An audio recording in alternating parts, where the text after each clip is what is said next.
Hello everyone, good morning and welcome back to my channel Shampa life's ব্লগে সবাইকে স্বাগত। আর সবাইকে ভালোবাসা জানিয়ে এখান থেকে ভিডিওটা শুরু করছি। সবাই সম্পূর্ণ ভিডিওটা অবশ্যই দেখবে।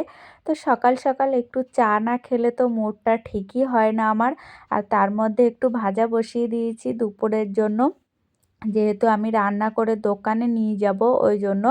তো এদিকে এই ভাজাটা হতে থাক, তার মধ্যে আমি একটু চা বিস্কিট খেয়ে নেব। আর এদিকে দেখো আমি কাপটা সবে মাত্র বের করছি, যেহেতু শপিং মল থেকে আনার পরে তারপরে তো চা খাওয়া হয়নি, সেই জন্যই ফার্স্ট বের করলাম। বের করে চলো একটু ধুয়ে আনি, ধুয়ে না এনে তো ওইভাবে খাওয়া যাবে না। তো আগে কাপটা ধুয়ে আনি, এনে তারপরে তোমাদের সঙ্গে আবার কথা বলছি, ঠিক আছে?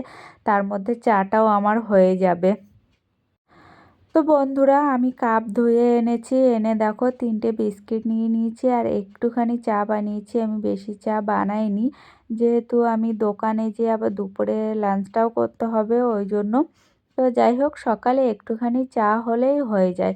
আর সেই দুপুর 1:30-2টোর দিকে যেয়ে খাওয়া। তো আগে চাটা কমপ্লিট করি আর নতুন কাপে চা খাবো। আমার এই কাপটা একটা ছিল, অন্য কালারের ছিল, কিন্তু সেটা ভেঙে গেছে আমার রান্নাঘরে। তার মধ্যে চামচ রাখি আর তারপরে এটা কিনলাম। কিন্তু আমার ছেলে মেয়ে ঘরে আসলে এ কতদিন বাঁচবে সেটা আমি জানি না, বলতে পারছি না। তো চলো আগে চাটাকে এনজয় করি, করে তারপরে তোমাদের সঙ্গে আবার কথা বলবো। তার মধ্যে দেখো আমি খাট পরিষ্কার করে নিয়েছি, পুরো বেড কভার চেঞ্জ করে দিয়েছি। আর এই যে ব্ল্যাঙ্কেটটা ওখানে সুন্দরভাবে গুছিয়ে রেখে দিয়েছি।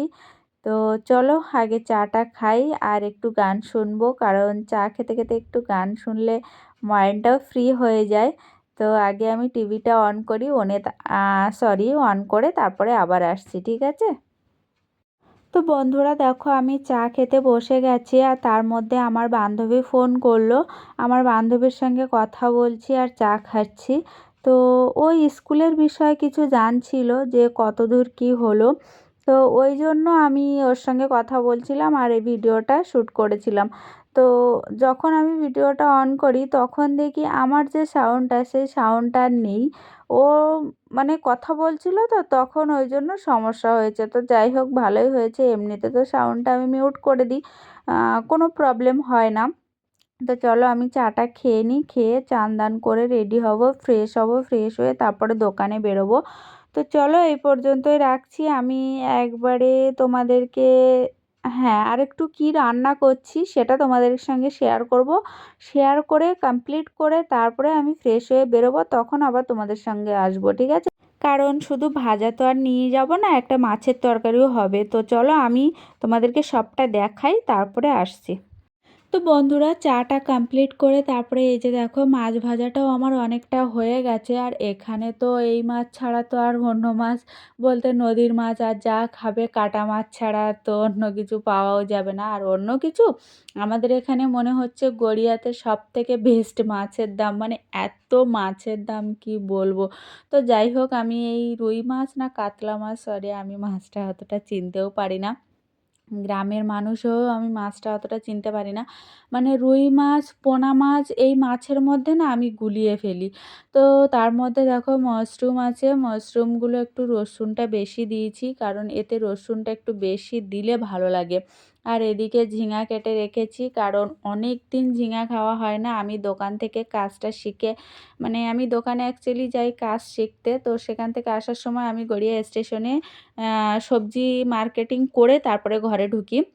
আর সকালবেলা যখন রান্না করতে যাই তখন দেখি লাউ শাক এনেছে, একজন লাউ শাক এনেছে। তো আমি ভাবলাম লাউ শাকগুলো নিই, যেহেতু ডাঁটাগুলো দিয়ে রান্না করলে দারুণ লাগে। তো বন্ধুরা, কথা যা কাজ তা, এই যে দেখো মশলা করে লাউ শাক বসিয়ে দিয়েছি আর ওদিকে ঝিঙাটাও দিয়ে দেব। দিয়ে মাছের তরকারিটা করব, ঝিঙা, লাউ শাকের ডাঁটি আর মাছ। তো তার মধ্যে পাতাগুলো কেন ফেলবো, পাতাগুলো তো মোটেই ফেলবো না, পাতাগুলো আমি চপ বানাবো, মানে লাউ পাতার চপ, বড়া, যেটা খুশি তোমরা বলতে পারো। আর মাশরুম, আর ওদিকে তো ভাজা একটা আছেই। ওই জন্য আজকের খাওয়াটা পুরো বেস্ট খাওয়া। তো আজকের দুপুরের লাঞ্চ হচ্ছে একদম বেস্ট লাঞ্চ, মানে অনেকগুলো হয়ে গেছে। আজকে তো তোমাদের দাদা ভীষণ খুশি, কারণ ওনার মাশরুম হলে আর কিচ্ছু লাগে না, আমারও তাই, আমার মাশরুম হলে আর কিচ্ছু লাগে না। তো যেহেতু আরেকজন দাদা থাকে, ওই দাদাও খায় দুপুরে, আমরা 3 জন আর বোনও আছে আরেকটা, আমরা 4 জন না ভীষণ মজা করে খাই। তো খাওয়ার সময় যখন আমি দোকানে যাই, এই যে লাউ পাতার বড়াটা যে করেছিলাম, ওটা দাদার বেস্ট লেগেছে। উনি আবার বাড়ি যেয়ে সেই পাতার বড়া বানিয়েছে। তো অনেকদিনই লাউ শাক খাওয়া হয় না। অনেকদিন কি, আমি শ্বশুরবাড়িতে গেলে না লাউ তো বাড়িতে তোলাই যাবে না, কোনো ডাঁটি তো দূরে থাক। কারণ আমার শ্বশুরমশাই লাউ থেকে 10 হাত দূরে থাকে। যেহেতু উনি একটা ওষুধ খেয়েছিল, ওই জন্য টোটাল সারা জীবনের মতো ওনার লাউ শাক, লাউয়ের সমস্ত সব কিছুই বন্ধ, এরকম আর কি। ওই জন্য আমাদের বাড়িতে লাউ শাক রান্নাই হয় না, লাউ তো দূরে থাক। তো বন্ধুরা, আমি এটা তো বসিয়ে দিয়েছি, এবার লাউ পাতার বড়ার ব্যবস্থাটা করতে হবে। তো চলো ওটা আগে মিক্স করে নিই, নিয়ে তারপরে আবার আসছি। তারপরে বন্ধুরা দেখো, তরকারি একটা বসিয়ে দিয়ে আমি এই পাতাগুলো খুব ছোট ছোট করে কুচিয়ে নিয়েছি, যেহেতু এগুলো বড়ি করব, তো ওই জন্য বড়ি চপ যেটা খুশি তোমরা বলতে পারো। তো ওই জন্য ছোট ছোট করে কুচিয়ে নিয়েছি। আর যখন আমি পেঁয়াজ টেয়াজ মশলা টশলা দিয়ে এটাকে মিক্স করব না, তখন একদম কমে আসবে, যেহেতু যতটা দেখতে পাচ্ছ তার হাফ চলে আসবে, এগুলো একদম কম হয়ে যায়। এই রেসিপিটা আমি আমার বান্ধবীর কাছে শুনেছিলাম যে লাউ পাতার বড়িটা নাকি খুব টেস্টি হয়, কিন্তু আমি বানাইনি। আর আমার ঘরেতে বেসনও ছিল না, লাস্টে আমি দোকানে যেয়ে আবার বেসন এনেছি। কারণ বেসনটা আমি ঘরে এনে রাখতে পারি না, যেহেতু অতটা কাজে আমার লাগে না, আর পোকা হয়ে যাবে, ওই জন্য আমি ঘরে আনি না। আর ছেলে মেয়ে যখন একটু পেঁয়াজি চপ খেতে চায় তখনই আনি, আদার্স সামথিং 100-200 যতটা লাগে ততটা আনি। তো পাতাগুলো আমি ভালো করে ছাড়িয়ে নিচ্ছিলাম, কারণ খুব চেপে চেপে কুচো কুচো করে কেটেছি, তো ওই জন্য সব একসঙ্গে টাইট হয়ে গেছিলো। তো ওই জন্য আমি একটু একটু একটু করে একটা একটা করে ছাড়িয়ে নিচ্ছিলাম। তারপরে দেখো পাতাগুলো আমি ধুয়ে পরিষ্কার করে নিয়ে এসেছি, নিয়ে আদা বাটা দিয়েছি, রসুন বাটা দিয়েছি, পেঁয়াজ দিয়েছি, আর তোমার দেবো এই যে কালো জিরা, তারপরে একটু ধনে পাউডার, জিরে জিরে মরিচের পাউডার, আর বেসন ওইটাই দেব, দিয়ে আমি ভালো করে মিক্স করে নেব। তার মধ্যে কিন্তু আমার তরকারি একটা প্রায় হওয়ার পথে চলে এসছে। আর এই যে দেখো, এটা ধনিয়া পাউডার, তা একটু নুন, একটু হলুদ, জাস্ট ঘরে যেটুকু মশলা আছে সামথিং একটু একটু করে দিয়ে দেব, দিয়ে আমি এটা ভালো করে মিক্স করে নেব। আর বেসনটা পরিমাণ মতো দেবে, কারণ যখন যতটা পরিমাণ লাগবে, আমি তো প্রথমে 5-6 চামচ দিয়েছি, চা চামচের 5-6 চামচ দিয়েছি, দিয়ে আমি পরে আবার আমার যদি লাগে তো আমি ফের দিয়ে দেবো।